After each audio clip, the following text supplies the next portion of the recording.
रीना रीना वो रानी तोर बिना का जीना रे सजना सजना रे तोर बिना का जीना।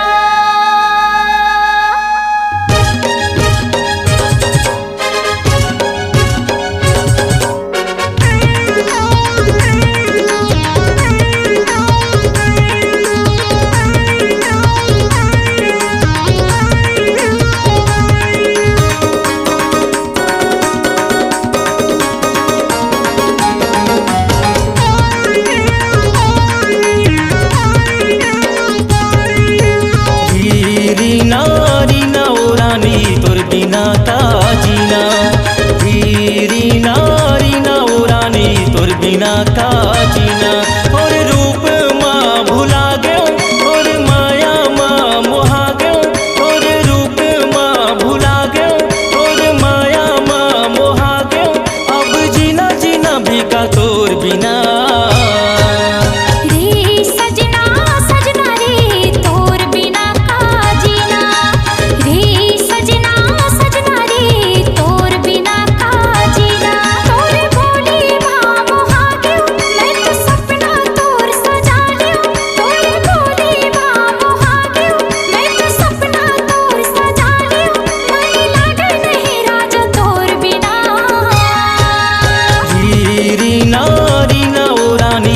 बिना का जीना रे सजना सजना रे तोर बिना का जीना।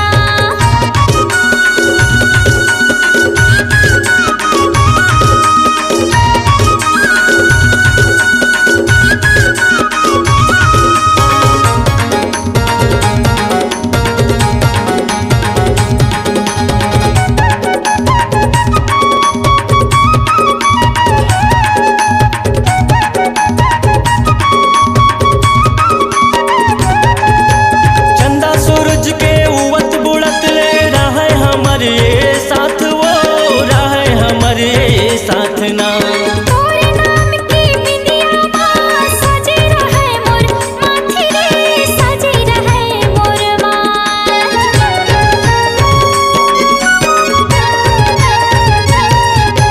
चंदा सूरज के उवत बुड़त ले रहे हमारे साथ वो रहे हमारे साथ ना।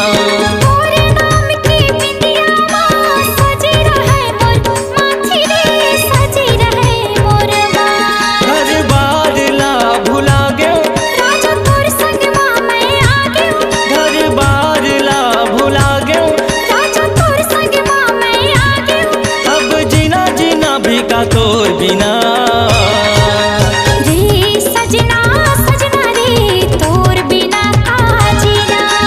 री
बिना का जीना। हाँ रे सजना सजना रे तोर संग जीना मरना, तोर संग जीना मरना, तोर संग जीना मरना, तोर बिना का जीना। तोर संग जीना मरना। आपकी आवाज ही आपकी पहचान है। यदि आप अपनी आवाज को एक नया आयाम देना चाहते हैं तो चले आइए मल्टी ट्रैक डिजिटल रिकॉर्डिंग के लिए AVM audio video studio Khamtarai Raipur. Mobile number 9301523929 और 7869646201। यदि आप नए एवं पुराने गीत सुनना चाहते हैं तो avmgana.com में जाकर गाना फ्री डाउनलोड करें और YouTube चैनल में AVM गाना और KK कैसेट्स को सब्सक्राइब करें।